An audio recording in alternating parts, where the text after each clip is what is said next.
Olá, pessoal, tudo bem? Olha só, você ainda acredita na verdadeira justiça para o Brasil? Responde aí para mim nos comentários sim ou não, deixe seu comentário aqui embaixo, porque essa é uma notícia bombástica no dia de hoje e eu vou explicar para vocês, tá? Ex-presidente enfrentará julgamento e essa semana vai pegar fogo. Esse momento marca um divisor de águas no cenário político nacional, pois com as acusações graves e as revelações chocantes que vieram à tona, ele corre o risco de ser condenado e até mesmo cumprir pena de prisão.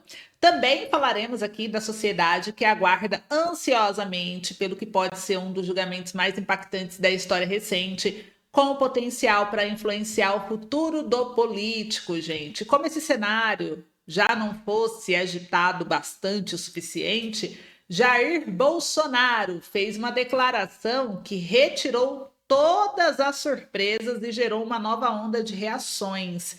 Conhecido por sua postura firme e declarações diretas, o Bolsonaro trouxe ao público uma mensagem que pegou seus maiores apoiadores de surpresa. E eu vou querer saber sua opinião daqui a pouquinho. Já aproveite, se inscreva no canal, ative o sininho de notificação, compartilhe o vídeo o máximo possível que você puder. E antes dessas novidades, né, que vão pegar fogo aí essa semana, o presidente Lula, com seu desgoverno, foge da raia novamente. Eu vou explicar para vocês, já vou até compartilhar aqui em tela a primeira notícia, a primeira informação, que olha como o Lula consegue ser contraditório. Essa matéria saiu aqui no G1, como vocês podem ver, junto comigo aqui na tela. Maduro é problema da Venezuela, não do Brasil, disse o Lula após escalada de hostilidade. Gente, olha a matéria. Presidente brasileiro disse em entrevista à Rede TV que cabe ao povo venezuelano cuidar de Nicolás Maduro. Declaração ocorreu dias depois da Venezuela acusar o Brasil de uma agressão descarada e grosseira contra o Maduro. E aqui, essa novela continua, né? O Lula afirmou aí que o Nicolás Maduro é problema da Venezuela e não do Brasil. Ele avaliou que não pode ficar se preocupando com a Venezuela e que Maduro é um problema do país sul-americano. Ele defendeu ainda que cabe à população cuidar do chefe do governo venezuelano.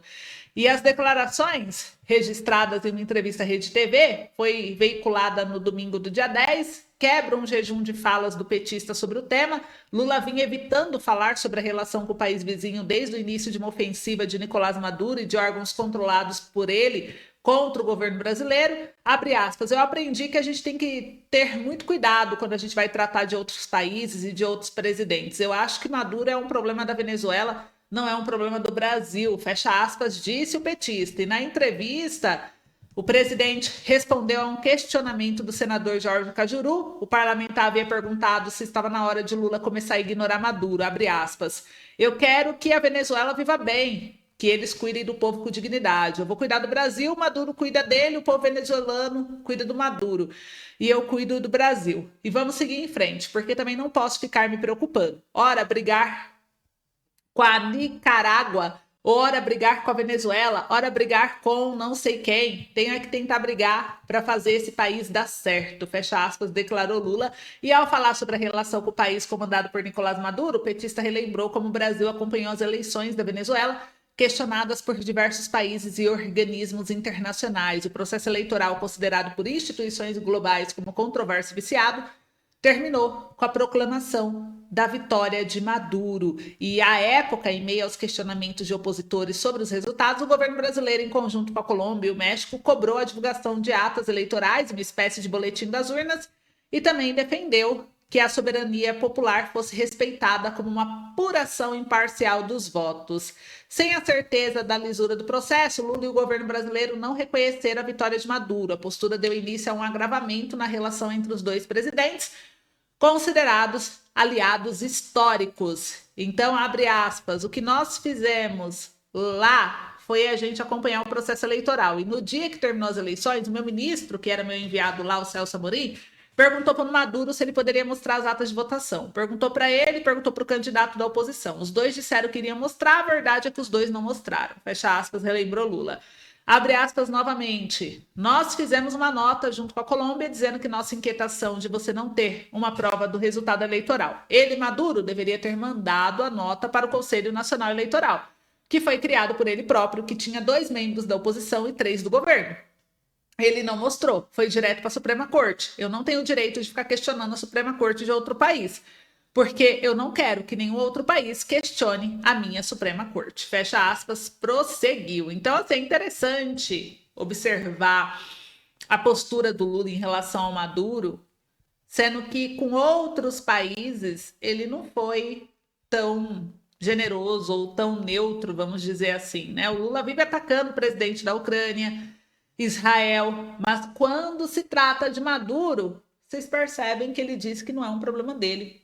Ele evita falar, ele evita trazer aí tipo um conflito. Por que será? O que vocês acham que está rolando, hein? Comentem aí. Enquanto isso, uma outra matéria que saiu aqui e que é importante a gente trazer, o Lula disse que não deixa entrar celular em seu gabinete e não tem celular próprio. Será que ele deve e por isso ele teme? O que vocês acham? E ele também disse que a Janja não sai do celular. E tem dó de quem fica o dia todo no celular, porque fica numa dependência e num vício. Então a Janja é uma viciada? Será que é isso que o Lula quis dizer? Vou mostrar a matéria aqui para vocês. Olha só, acompanha aqui comigo. Lula disse, é o pela UOL, vetar celulares em seu gabinete. Não sabemos se estão gravando. Então, o presidente Lula falou que não usa celular por precaução e disse que vetou a entrada dos aparelhos em seu gabinete. Ele explicou que a decisão é por não saber se estão gravando ou filmando. Eu quero que tenha o mínimo de comportamento nessa área. Disse em entrevista à Rede TV, que foi vinculada no domingo. O petista relatou tomar muito cuidado, principalmente por questões de segurança. Ele disse que não usa celular. Eu só gosto de falar por telefone aquilo que eu posso falar para a televisão e que eu posso falar para você em uma entrevista. Eu não gosto de conversa cifrada no celular, por isso eu não uso. E disse mais: celular não é seguro, mesmo quando está desligado. A nossa segurança é não deixar o celular entrar onde não deve entrar. O mandatário afirmou que ninguém pode ligar para ele às 13 horas, porque esse é horário de almoço. Ele comentou que também não deseja receber ligações enquanto está no banheiro ou após as 21 horas. Abre aspas. Não adianta o cara me falar, presidente, o senhor está sabendo que tal jornal vai fazer uma matéria contra você? Faça. Eu não vou pedir para não fazer. Faça. Sabe? 23. E uma pessoa diz, presidente, o senhor sabe quem morreu? E daí? Porque eu quero saber que o cara morreu 11 horas da noite. Eu não vou poder fazer nada. Deixa para me ligar às 8, sabe? Porque aí eu vou poder tratar e ir para o enterro. Lula contou em entrevista. Ele acrescentou que a esposa, a socióloga Rosângela da Silva, vive o dia inteiro no celular, afirmando, pouco tempo depois, sentir pena das pessoas que passam o dia todo no telefone. Então ele sente pena da própria esposa, né? E para o presidente, o uso excessivo de celulares é uma dependência, assim como a dependência química ou alcoólica. Tem pessoas que não conseguem suspirar sem estar com o celular na mão. O cara levanta às 6 da manhã com o celular na mão e tem gente que carrega 3 aparelhos. Tem gente que às 11 horas da noite está com o celular, meia-noite está com o celular, vai ao banheiro com o celular, sai do banheiro com o celular. Eu quero saber para que isso? Que bobagem e dependência é essa? O Brasil está prestes a banir, inclusive, o uso de celular nas escolas. Um projeto de lei com alcance nacional, com votação no Congresso prevista para esse ano, deve garantir essa proibição que passaria a valer em 2025. O Lula foi entrevistado e eu quero saber a opinião de vocês sobre o uso de celulares na escola. Comenta aí, você é a favor ou contra? Enquanto você comenta, olha só outra matéria que saiu. O STF já tem maioria para manter condenação de Collor na Lava Jato. Opa, peraí, mas a Lava Jato, todos aqueles que foram julgados pelo mesmo juiz não estão sendo descondenados? Pois é, parece que não é com todos. STF se contradiz o tempo inteiro, isso não é novidade para ninguém. Mas agora, só aqui no jornal Poder 360, o STF já tem maioria para manter condenação de Collor na Lava Jato. Com o voto do Alexandre de Moraes, o plenário da Corte tem placar de 6-2 para rejeitar um recurso de defesa. E o STF formou a maioria de votos para manter a condenação do ex-presidente Fernando Collor a 8 anos e 10 meses de prisão por corrupção passiva e lavagem de dinheiro em um dos processos da Operação Lava Jato. Até o momento, o plenário virtual da Corte tem um placar de 6-2 para rejeitar o recurso de condenação. Vai terminar hoje esse julgamento e a gente vai acompanhar até o finalzinho do dia e traz para vocês, tá? O placar foi obtido com o voto do relator, ministro Alexandre de Moraes, e para o magistrado não há irregularidades na decisão que condenou Collor. A decisão recorrida analisou com exatidão a integralidade da pretensão jurídica deduzida, de modo que no presente caso não se constatava a existência de nenhuma dessas deficiências, disse o ministro. Além de Moraes, votaram para manter aí a condenação dos ministros, o Edson, o Flávio, que é o Dino, né, Flávio Dino, a Carmen Lúcia, o Roberto Barroso, o Luiz Fux, e aqui o Dias e o Gilmar votaram para redução de pena do Collor para 4 anos por entenderem que houve erro na dosimetria da pena. Cristiano Zanin se declarou impedido para julgar o caso e em maio de 2023 o tribunal entendeu que Collor, como antigo dirigente do PTB, foi responsável por indicações políticas para a BR Distribuidora, empresa subsidiária da Petrobras, e recebeu 20 milhões em vantagens indevidas em contratos de empresa. Segundo a denúncia, os crimes se deram de 2010 a 2014 e 2 ex-assessores de Collor também foram condenados, mas poderão substituir as penas por prestação de serviço à comunidade. Então, por que um presta serviço? Por que o outro fica preso? Por que o outro é solto?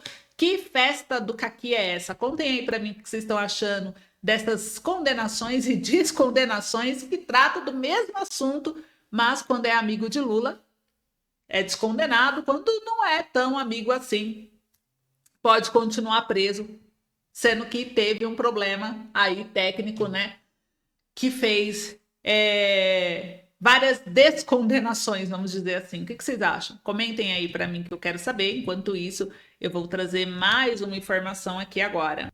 Deixa eu compartilhar a minha tela aqui com vocês. Ainda falando desse julgamento, né, desse ex-presidente, o STF marcou para quarta-feira o julgamento. Acabei de atualizar aqui a matéria. Para quarta-feira, julgamento de recurso de Collor em caso que pode levá-lo à prisão. Então, o ex-presidente tenta reduzir pena por corrupção. O Supremo já tinha maioria contra o pedido. Então, tá aqui, quarta-feira saberemos o que irá acontecer com o ex-presidente, que pode mudar toda a história, inclusive, desse caso aqui tão complexo, né? Que é a Lava Jato.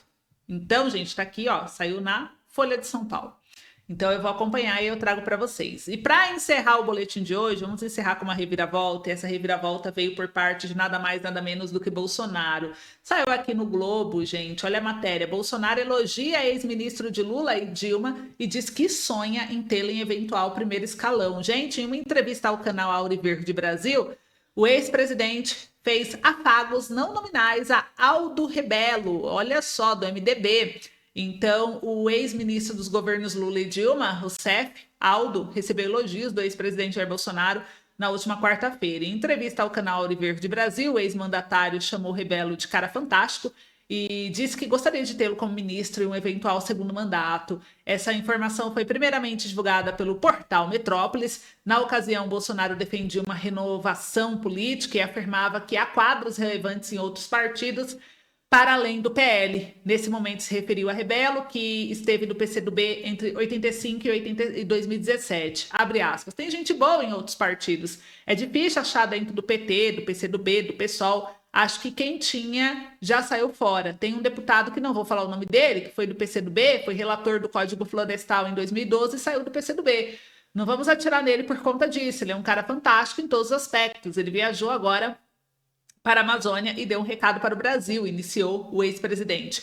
Com o sonho de reverter sua inelegibilidade e retornar ao Palácio do Planalto em 2027, Bolsonaro ainda deixou um convite ao ex-ministro. Abre aspas, a gente sonha muitas coisas, por exemplo, se ele parlamentar topasse, obviamente, seria convidado para o Ministério da Amazônia, com liberdade para trabalhar, como dei para todos os meus ministros, fecha aspas. E a aproximação do Aldo e do Bolsonaro não é recente. Em maio desse ano, o ex-ministro lançou um livro em Brasília e o ex-presidente esteve na sessão de autógrafos. Ex-aliado do PT, o Alvo ele foi secretário de Relações Internacionais na Prefeitura de São Paulo, hoje comandada por Ricardo Nunes, até julho desse ano, quando deixou a pasta para trabalhar na campanha de reeleição do prefeito. No primeiro mandato do presidente Lula, entre 2004 e 2005, o político exerceu o cargo de ministro-chefe da Secretaria da Coordenação Política e Assuntos Institucionais. Quando Dilma assumiu o poder, voltou ao governo federal e chefiou 3 pastas diferentes ao longo de 6 anos. Foi ministro do Esporte, da Ciência e Tecnologia e também da Defesa. Em março desse ano, em entrevista ao Globo, Aldo elencou erros do terceiro mandato de Lula e disse que Bolsonaro é vítima de perseguição.